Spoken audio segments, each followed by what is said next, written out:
Yo, what's up? Welcome back to my channel, Automatic Works.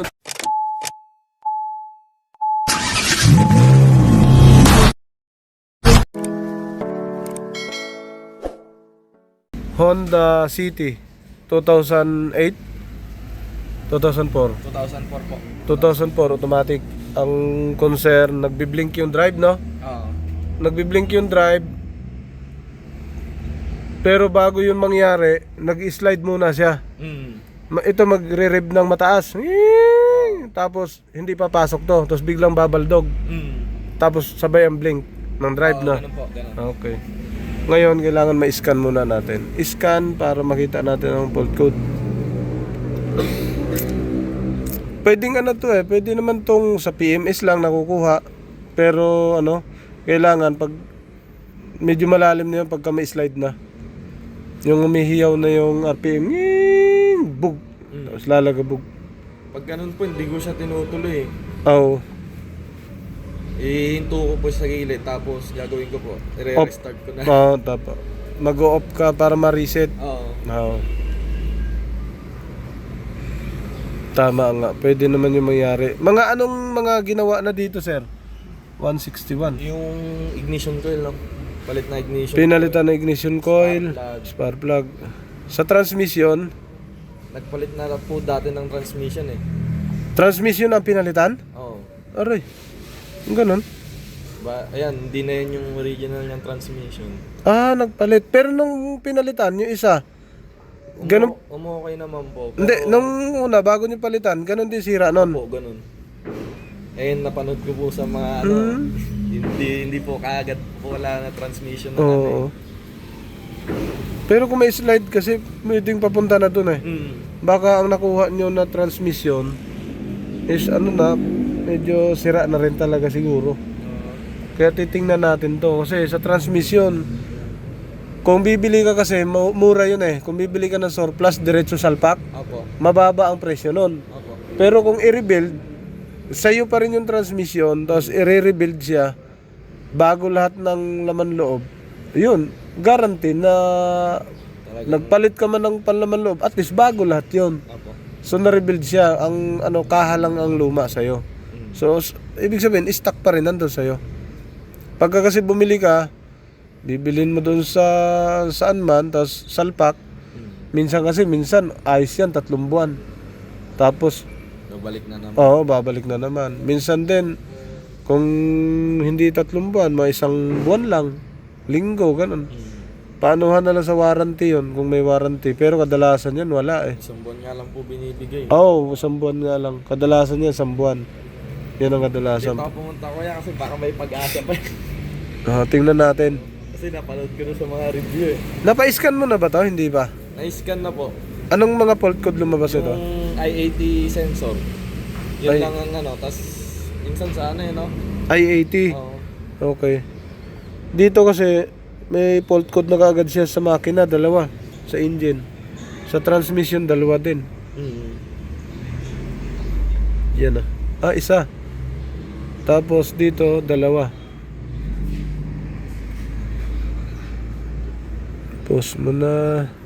Tingnan natin kung anong fault code yan. Bago natin tirahin. Kung saan pumasok. Yan sa engine. May 2. Yung ginagawa ko dyan kuya, para ma-drive ko lang siya. Oo. Pag nakadrive ako, pag gumaspang na yung takbo niya, mina-manual ko na siya. Tama. Diyan ako nagkakambyo sa ano, Oo. para hindi mapwersa. Ngayon, 80 system malfunction nga. Tapos ay 80 sensor, circuit high voltage. Pwedeng sira to. Pwede sira or sa ECU sira. Wala. Sa engine lang yon, yung nakita natin. 2 sa engine, automatic transmission, system malfunction. Ito naman sa automatic transmission. Ito engine yan, PGM-FI. Ito naman automatic transmission. So bali dalawang Na-fault code. section may fault code. Shift control system malfunction. Ayun. Shift control system malfunction. Hanapin natin kung saan yan. Picturean nyo sir, permanent. Pwedeng mga sira nito, pwedeng sensor, solenoid valve, valve body, wirings, ECU. Ayan, pwede. Madami. Ayan, nakita na ni sir. Yun, malinis ang sasakyan ni sir. 8 ang spark plug. Napalitan ng transmission. Patakboy natin. Yung iba po kasi hatol agad eh. Oo, mas maganda kasi hatol agad kasi pera na kagad yun. Yan na, patakbohin natin. May mga binabasa lang tayo mga points. Yan. Palabasin natin yung blinking drive bago natin gawin. Tapos kung saan siya tumama, first gear ba, second gear, third gear, fourth gear, yan. Smooth, no? Maayos. May time nga po siya na yan, tulad po niyan. Pero Ayun na, pumigil, oh. hindi po siya kay RPM, mga 1.5, nagsiship na po siya eh. Dati, kaliwa ka dyan. Ayun, ang taas na. Kaliwa ka dyan lang dyan, kaliwa ka. Hindi gaano matraffic eh. Ay, yeah, basa. Hindi, ayos naman.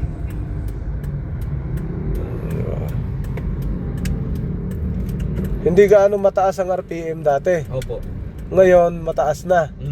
May time na mataas, may time na nagsiship siya. Ano, ang apak mo banayad lang, wag Oo, mong diinan. banayad lang. Yan, sige, yan, ganyan na. Ito parang patong ngayon. Patong lang. Patong lang, dampi lang na. Yan. Pasok, ayos naman. Magandang pasok, sige. Yan, biglang tataas. Ayun. Tapos bababa ulit. Oo, yun. Yan. Ayun, yan nga. Kaya Ay, pag- siya, humihinga-hinga. Oh, yan. Ayun. Pag na ganyan po, pipindot ko na to. Ayan, tapos i-manual ko na lang para smooth lang din yung takbo ko. Okay. Ayan, so yan. Wag mo na gano'ng bilisan. Namimireno. Parang naka-engine brake po pala. Oo. Ayan, tapos pag binitawan ko yan, tapos tatapakan ko na naman. Biingay-ingay siya eh. Ayan, tapos yan, yung ganyan na. Yung gaganyan. Sige, diinan mo ba? Yan na yan, humihinga na. Sige, diskarte mo na dyan sa driver. Parang bumipreno nga, oh. Ayos naman, bumalik sa ayos. 50 ang takbo. Nagda-downshift na 50, oh, downshift. Okay. 50 ang tinatakbo niya, parang ano.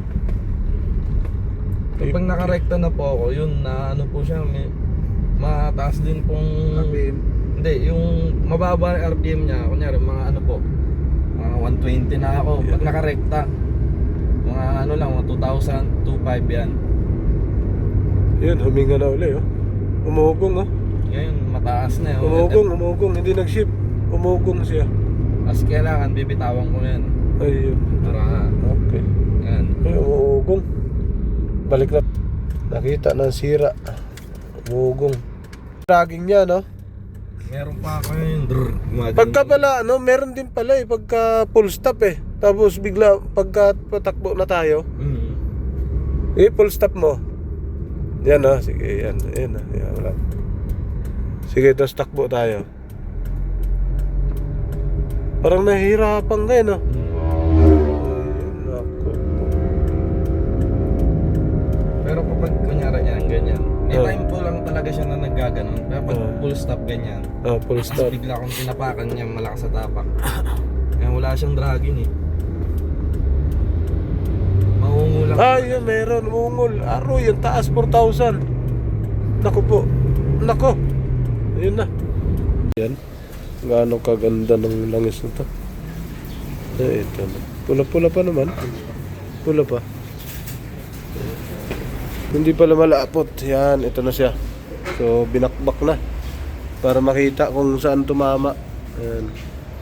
Okay.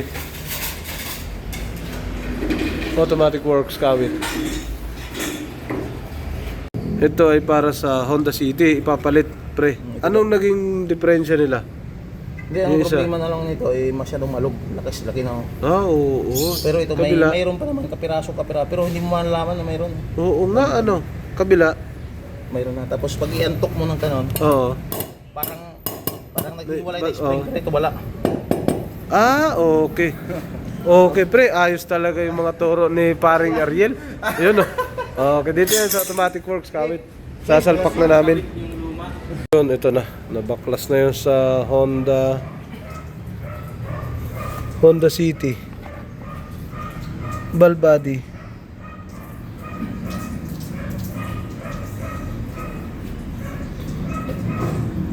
Ball bodies.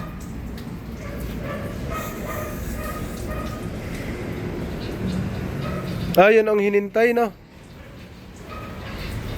Okay.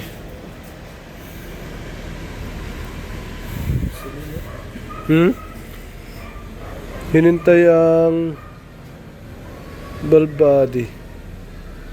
Hindi na hinintay. Parang Ariel, sinilip na. Kasi test drive na namin yung pinalitan namin na ano. Subukan namin kung magwa-wild pa rin yung RPM. Tapos magbi-blinking drive. Kasi kanina tinest drive namin. Nagpalit na kami ng ETF. Nagpalit na ETF. Honda na mismo ginamit nila. Yan. Ito na, CBTF. Tapos Honda na mismo ginamit. Dati naka-Wiz kasi siya. Honda. Yan. Honda City. Smooth. Pinatay mo? Hindi naman. Yun. Tingnan natin. Ano mangyari? Wala na pre. Wala nang krag, no? Wala na oh. Wala nang krag, no? Krag, no? Wala na oh. Airconan mo. Yan, kasi minsan daw pag mag-aircon on. Ayun, on ang aircon. Test drive muna after namin na palitan. Pero ito bagong palit to ng transmission. 1 year ago. 1 year na daw, no? Ay bago, hindi na pala bago, luma na. Kumbaga ibig sabihin ko ba, ito ay pinalitan na pala ng transmission. So ito na siya ngayon. Test drive na namin dito kami sa Kawit, Gahak, Kawit, Cavite. Yan, test drive. Tapos tingnan namin. Sir, automatic work. So na-test drive na natin. Failure tayo dito. Failure sa transmission, yung sa solenoid valve. So kasi nagpalit siya dito, naglagay ng Wiz ang ginamit na oil, bagong palit.